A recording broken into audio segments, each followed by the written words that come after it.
friend, thank you and welcome back. Thank you because I'm getting some nice responses from these videos and I'm really enjoying your feedback. Today I'm going to respond to one of your comments about colour mixing. Today we're going to talk about colour.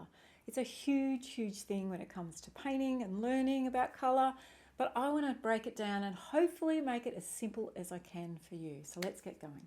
I had a comment on one of my last videos from Shawnee, I don't know if that's your actual name, but I'm going to read it to you because I said beginning something is always a bit daunting, because she was saying it's daunting as a beginner. And I was asking, what other things would you like to learn? And I'm curious to know what you're struggling with the most. And she said, colour matching is the hardest, I think. I have read and watched so much over the years about colour mixing and understanding at basic levels. Honestly, she says at the end, could write a little 20 or 30 page booklet on colour mixing of the knowledge that you know. If knowledge was only an issue, she says, but still my colour is never right and my instincts aren't right. Okay, I'm going to help you today. Hang around and let's have a look at this. So I know colour mixing takes time. First of all, that is, I know colour mixing takes time to learn, to get confident with, but I want to give you some little tips on how to become confident, because you're not going to learn straight away if colour's not a natural thing for you. But I've got to tell you, I've got so many students that happen in this room, and over a period of months they're like, I know that colour with that colour with that colour mixes that colour, and there's your confidence. It starts to build. So it's about hanging in there and being patient with learning the colours. But there is some tricks to help you move forward faster. And one of the tricks I have is to limit your colour palette. Now, I'll call you Shawnee because that was in your title. Shawnee was saying that she's been looking online and people suggest using a limited colour palette. Now, there is this sort of, if you Google colour mixing tutorials or whatever, often they will come up and say, you've got to use 5 colours, red, blue, yellow, white, don't use black, and that's your palette. And then you freeze because you're like, I don't know how to mix this color. It's too hard. Okay, so it gets complicated. It actually almost gets more complicated. So what I want to do is tell you a bit about how I approach color. I only have, I think it's 22. I've added a couple more recently. 22 colors, almost full stop. Boom, boom. That is my palette. So I have the box here. We actually sell the packs here. This is not about selling it because it's a bit hard to... anyway, if you're interested, you can message me about buying these if you're more local. But I have a list of all the colours that I use, which is in this download. You'll see the link here, and also in the comments below you can see a link. So I'm going to go through the colours that I use and why. And before I go on, the and why is because I want you to get used to your colours, the colours that are in front of you. Now, if you've already got colours that you've been given by friends or you've had over the years or whatever, what I want you to do is get to this list down here. They'll go to the page where I've got all my colours and sift out the ones that I don't have on that list, and the gaps, maybe you'll be able to introduce back something that's sort of similar. Anyway, let's get on and I'll show you exactly what my palette's about, and then I'm going to do some colour mixing. And I think maybe 1 or 2 more episodes after this one, I'm going to sort of hone in a little bit more on specifics like skin colours. How do you mix different sort of skin colours? Maybe sky and maybe some sort of nature colours. Some of the common things that you're trying to learn to mix. The challenge with that is that it's really hard to, you have a specific colour, like for instance, you might be wanting to, I want to mix that colour there, okay.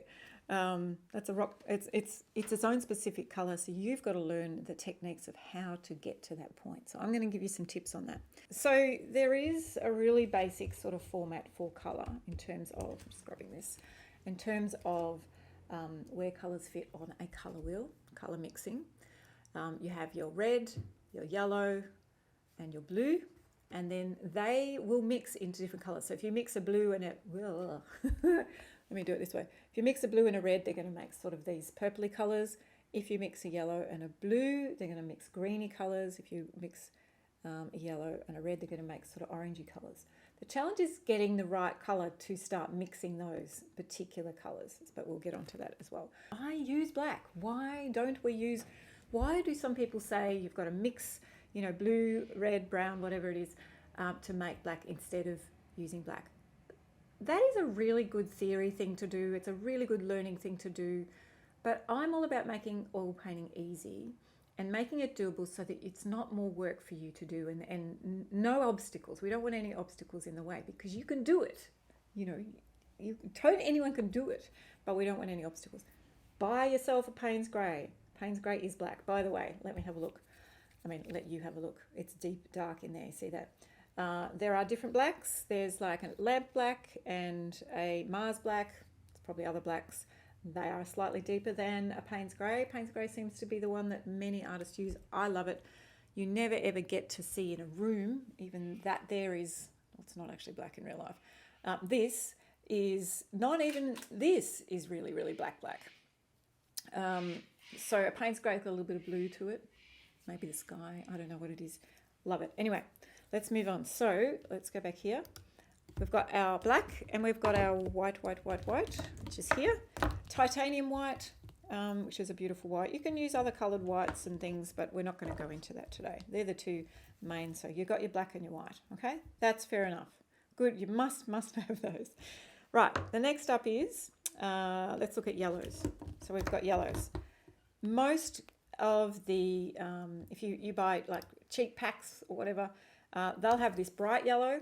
They'll have that, and they'll have a really khaki sort of pooey colour, horrible colour. This yellow is just beautiful. Let me show you. See that? Really bright. And then we have this other one, which many people don't get in their sets, and it's really important, is like a golden yellow. See that beautiful golden feel in the field? Golden feel? Golden colour. Golden shade? Maybe that's what I'm trying to say. So we've got those two, okay? This is a cool colour. This is a cool colour that's in my hand here. This is a warm colour. Can you sort of feel that feel? Cool is, it's a lot brighter, and this is a lot warmer. It feels like autumn colours, whereas this feels like, you know, you're out in the cold sea or something and the sunset, bright, too really bright sun or something. So that's the warm and cool colours of that.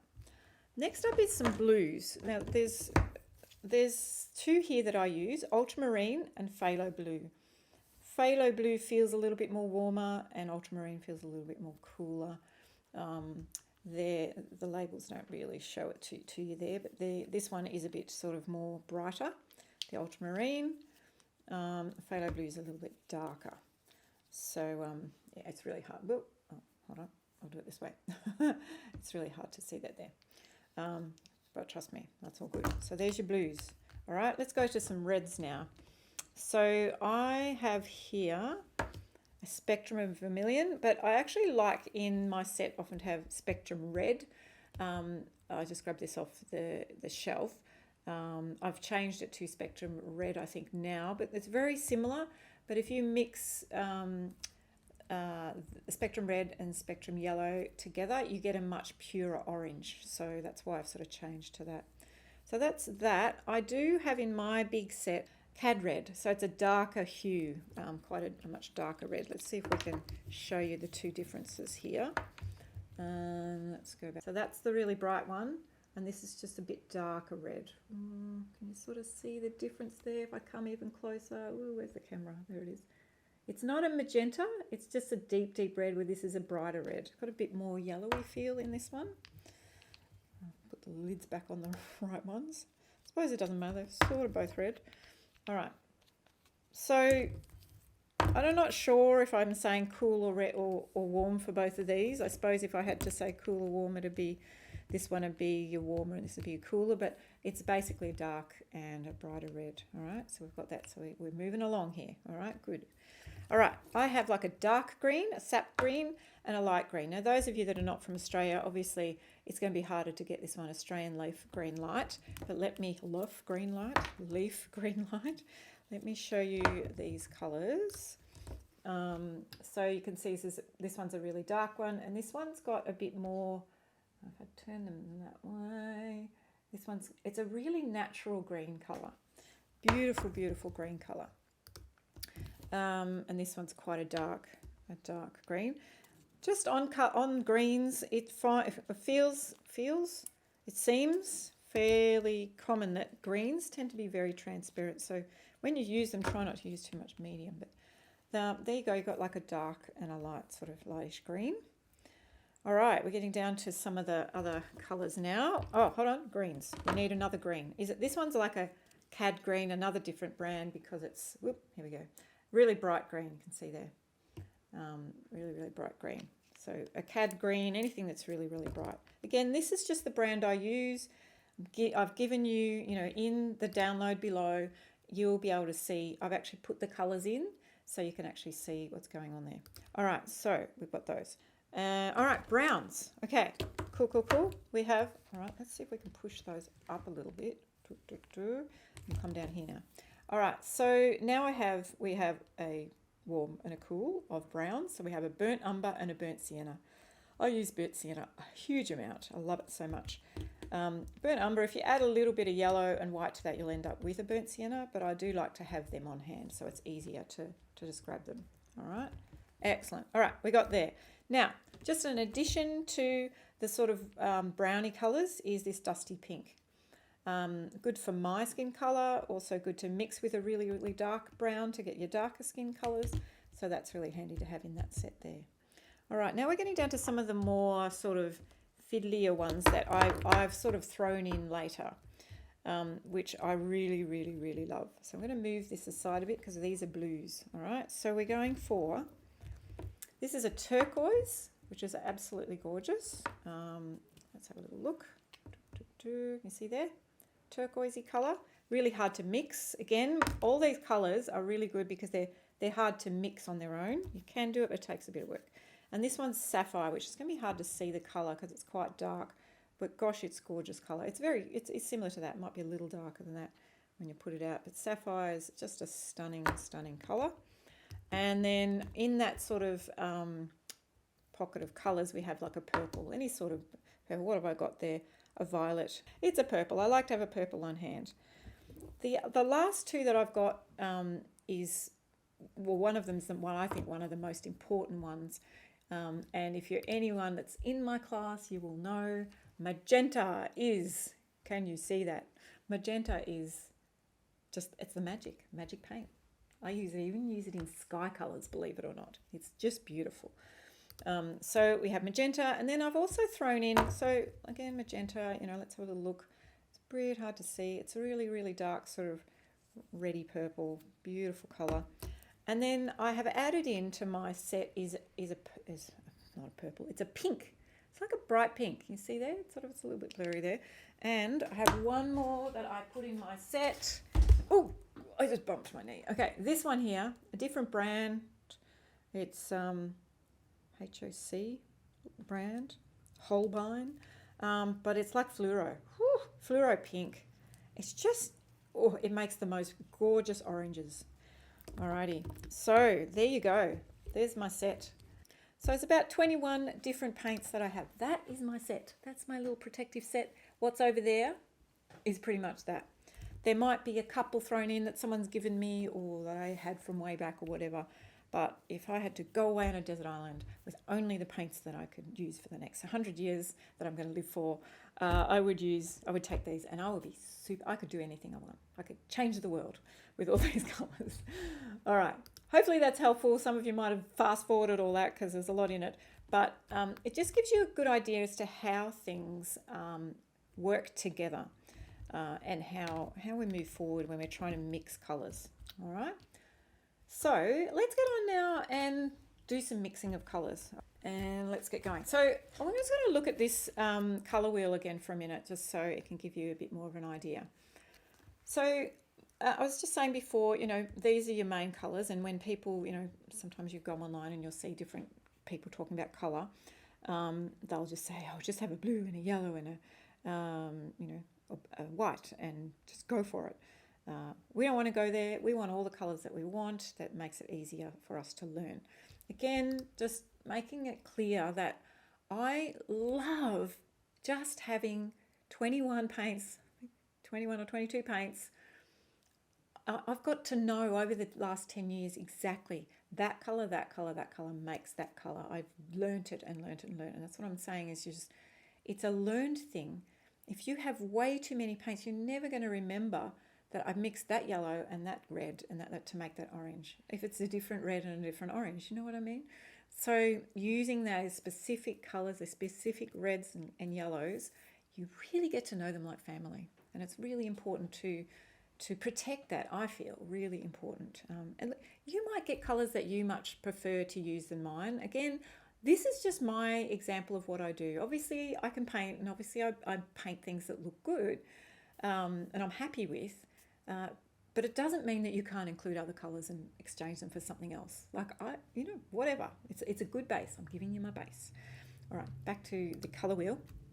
So I was explaining to some students this morning because she was asking, how do I know how to mix, make it brown or darker or light or whatever? Again, getting to know your paints is important, but the general rule is if you're wanting to lighten something, you're going to either use a yellow or a white. Something of these lighter colors. If you want to lighten a color, if you mix something that's just not right and you want to lighten it, generally you want to use that. And sometimes you'll mix it with a yellow and it's not quite the right color. So try a different yellow. The warmer yellow, and see if that works. And then on the other side of darkening things, if you need to darken something, you want to add a blue or a brown or a red, really. These colors here, they're the things that are actually going to darken things. And of course you can add a black, but you've got to be really careful in adding black. Yes, there are times when it's really good to add black, but you've got to be really careful that it doesn't muddy it more. So I can remember in uni when I was back before the ages of computers, yes, shows my age, but I remember my teacher just saying, why do you always darken things with black? You can make that, that red car or whatever, add some magenta to make it darker in there, or some brown to make it darker in there, and it's going to make it a richer color. I don't know if that makes sense, but that was really, really helpful. Actually changed the way I mix colors. It was really, really, really super helpful. All right, what we're going to do now is I'm going to just pick a color on here and just sort of show you and talk you through. Look at my gorgeously clean fingernails. I've got paint everywhere already. How my thought patterns go when I think about color.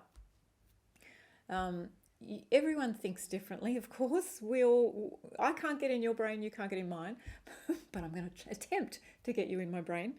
And explain to you the process of how I mix a color. And at times it's hard because I've got to a point at this stage, and you will too if you keep going with this too, that I just go dun dun dun and it's done, because I've done it for so many times. And it's a lot about that learned skill, almost like learning to play a piano. If you've learnt to play an instrument, after a while it just becomes rote. You just start doing it without thinking, because you've got that muscle memory. That's what it is. So it's like a color visual memory almost thing that you do. So I'm going to do a little bit of color mixing now, but the main thing is that I really want you to focus on limiting your color palette so you get to know your paints. So I'm going to show you how I sort of work with my paints and work out colors that I'm not so sure of. So let's have a look at that now. All right, so I have found this picture here that has all sorts of different colors on it, and I'm just looking at, maybe we'll try and mix this color here. It has some dark patches and some light patches, but let's see how we go with that. So what I would do then is first of all, eliminating what colors they are not. Okay, they are not bright green, yeah? Although there may be some green in it. It's not blue. It's not fully black. It's not fully white. It's not fully anything really, is it? So, but there's could be potentially a lot of different colors in there. So I said to myself, there's a lot of colors in there, but it's not fully any colors. So I've actually started to put out some colors here, or out of that palette that we looked at. I'm going to throw in an ultramarine blue as well, up in here. So we have a whole heap of different colors there. So I haven't put out things like this. I didn't think, the dusty pink would be it. I didn't think that it'd be like a turquoisey color. And, we're looking at sort of more goldeny, natural colours. But I've put out a blue. I don't know whether I really need it or not, but I'm not sure exactly. So what I like to do is when I'm trying to work out something that's on a big piece of paper or even on an iPad or something like that, is I have these old, I have cards that I sell, and this is like I ordered the wrong size. So I use these, and you can use, something from, your office, go and find something at your office shop or something, little plastic sleeves. I use this to sort of paint on top so that you can actually see what you're working with. All right, so what I like to do is go, what is the main colour I can see? And when I look over at some of my colours here, I really feel like, the closest to it is this yellow here. So I'm going to put a little bit of that yellow down in here. That wasn't a little bit, was it? Put a little bit of that yellow down here. Now, obviously, now you say to yourself, well, what's different about this? What's different about that? Okay, well, let's put it on and let's see. What's different? It's a lot brighter and it's too pretty. It's too nice. So we need to sort of somehow dull it down, but it's still not quite the right color. So when we look at our color chart, we look at and go, okay, so we've got a yellow. We know that to darken things, we want to either darken it through a brown, a red, or a blue. If I add, I feel like the blue and the red's going to go way too wrong. So I think maybe I'll try a brown. So I've got some brown up here, so I'm going to grab that. And I'm going to mix it just a little bit. I'm just testing things out. All right, so each time you do it, you can just sort of come in and put a little bit more on there and go, oh, okay. So now it's almost the right tone. If you squinted at that, squint your eyes, you know what I mean by squinting? You squint your eyes, so it's almost blurry. You can actually say to yourself, it's similar sort of intensity of colour, that one and that one. That one's brighter. This is very similar. If we made this black and white, you might not notice the difference between those two. But we still haven't got the right colour. So we want to try and add some things to make that work. So I'm just going to put a little bit more on there so we can see what we're working with. It's very bright, so we still want to dull it. So I'm going to try add a little bit more brown. And this is the fun of it. Really, it's problem solving and it's exciting. It's like, woo, as in, just enjoy the process of playing with colour, really. All right, so I'm going to do this one. So it's a little bit darker.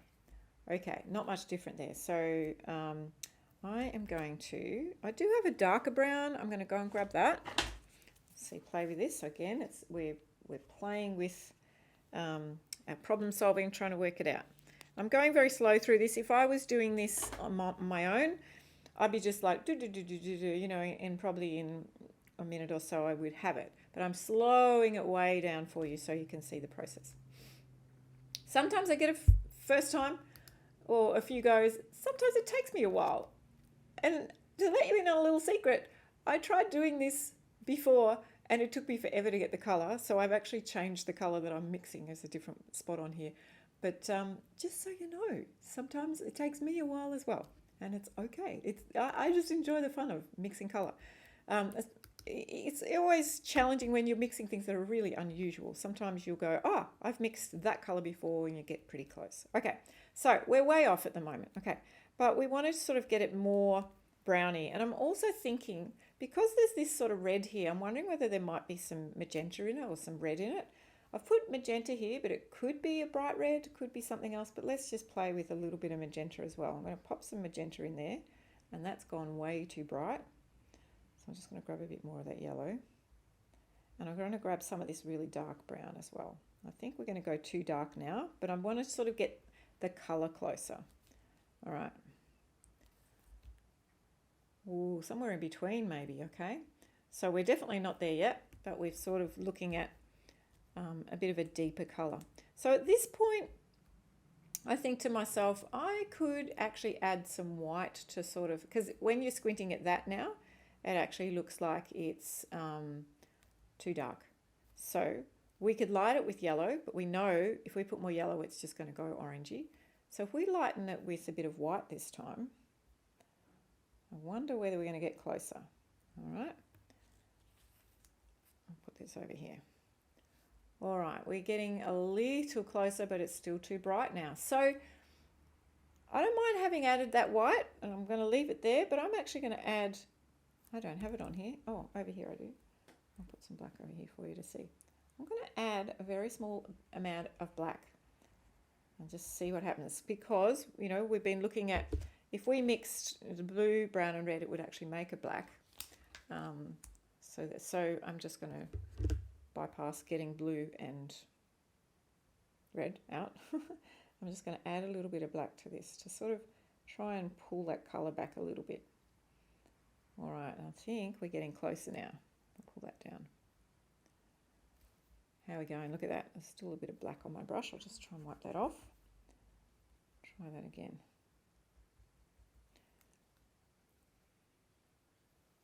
All right, we're getting closer, aren't we? A bit of black on my brush. I'm just trying to get all that off. We're getting closer, but it is still a little bit too light. You can see the darkness in there. So I'm going to add a bit more brown, because we're thinking about how are we going to darken this. I've already put some black in. So maybe it just needed a bit of black, a bit more black and a little bit more brown. I'm just going to add a little bit more of both of those. All right, let's see how we're going now. We're pretty darn close, very, very close.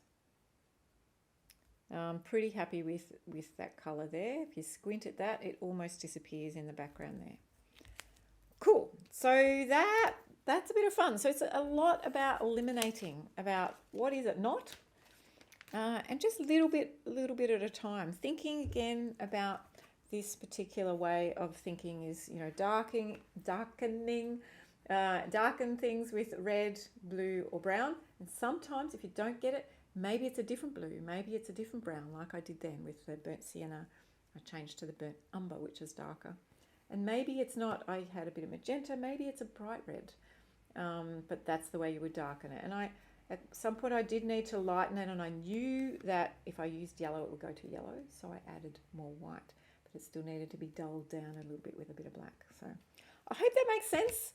I just find colour mixing a lot of fun, and I really hope that you can embrace it being fun and not get too frustrated by it. Most of the time, your colour is so close enough that no one else will notice. Some of you are highly perfectionist, which I can be at times, but sometimes you just got to loosen it off and go, it's not exactly right. Like, I'm just thinking of this colour in the background here. I wasn't super happy with that being exact, but no one else was going to know that I got it not exact. So I had to let go a little bit and just go, okay, I wasn't going to stop mixing colour now. I'm just going to go on and actually paint the thing. So anyway, hope that was helpful. Excited that you could join me, and thanks again for your comments. Please leave a comment below. Tell me what's been helpful about this particular YouTube, but also I just want to know what you're up to, if you've got any comments. But that's what I was going to say. Also, if you've got any other things that you'd like me to share with you on here, any questions you've got about painting with oils or photorealistically, or just your artist journey. I love helping artists in general know where they're heading on their journey. So please ask any questions. And you can also go to my email, hb@heatherbradbury.com, and I will respond there as well. So either place, I would love to connect with you. It'd be awesome. Stay tuned also in the future for some fun more online stuff. I'm very excited about what's coming up. I'm tossing around some ideas with titles for a new mega online course which takes you on an amazing journey with your creativity, and thinking about maybe calling it Born to be an Artist, Restore Your Creative Soul Through the Beautiful Medium of Oil Painting, or something like that. But you were born to be an artist. So thank you for joining me, and I look forward to you coming back again and connecting some other time. Until then, keep being creative, and yeah, thanks for joining me. See ya.